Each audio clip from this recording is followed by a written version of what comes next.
Next. Yes, I got a question from a friend of mine. He said, why the Promised Messiah sometimes used a very strong language against some Muslim scholars? He has only heard a few sentences which the Promised Messiah said about the so-called Muslim scholars. But he has not heard all the language which they used throughout their lives and still use against the holy founder of the Ahmadi community. They don't know anything but abuses. Collect their books on Ahmadiyyat and read even today. Imagine the days of the Promised Messiah when all the ulama of India were using the same language against him. And what does the Holy Quran say? Loud condemnation of others is not liked by Allah except for one who is abused in public, openly.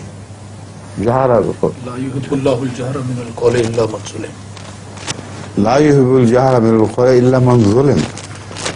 So Hazrat Masih Maud ﷺ fell under that category of zulm, and it's proved beyond a shadow of doubt that throughout it was they who initiated the use of this foul language to the maximum of their capacity.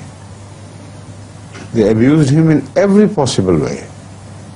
They declared that he was Dajjal, that he concocted things against Allah which Allah had not said to him. They repeatedly said that he was an agent of this and that, repeatedly said that he would go straight to hell and so on and so forth. Despite all this, if you take a few sentences out of Hazrat Masih Maud books, there will be just a few exceptions. He said, this is your status. You are entering into a state of aggression and excessiveness against the one who is appointed by Allah. So those who do this, they are remembered in the Quran by these names. And the language he used was not stronger than the language used by the Quran. Utullim ba'da zalika zanim. Whose words are that? Are they not Quran? So if somebody presents the Quran only with reference to these verses, what impression the others will receive? They will say the Quran is full of invectives.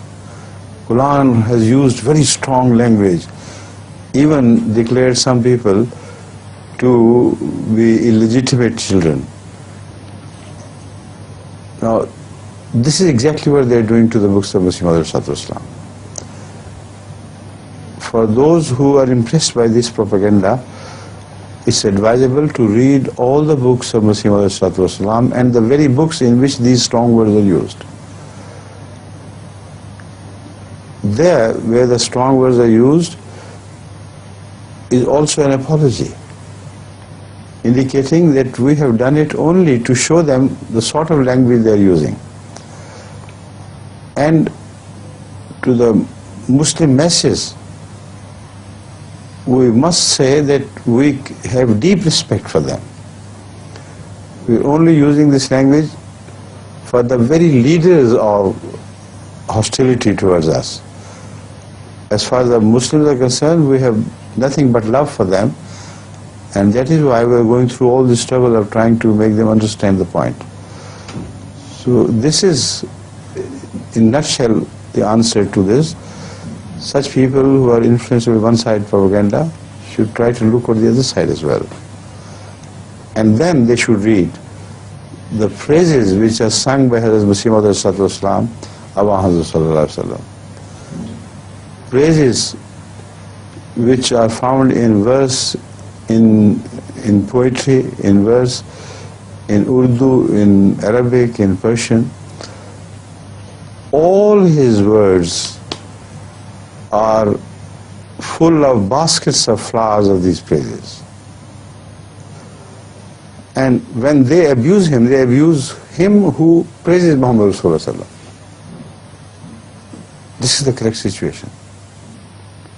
By taking a few words out of context, they agitate the sentiments of the Muslim masses against one who all his life has showered praises on his master, Hazrat Rasulullah Sallallahu Alaihi Wasallam, in a manner as they cannot produce the like of him in the whole history of Islam from the time of Hazrat Sallallahu Alaihi Wasallam.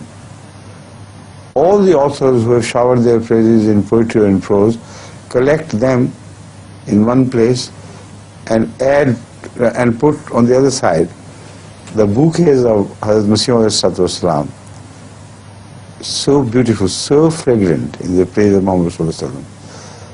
And these unfortunate people, they never pay respect to this thing. They do not realize that they are indulging in abuses against this man whose life is dedicated to the praise of Muhammad Sallallahu Alaihi Wasallam. What sort of ulama are they? They are worthy of condemnation, even more strongly than as Muslim Islam has condemned them.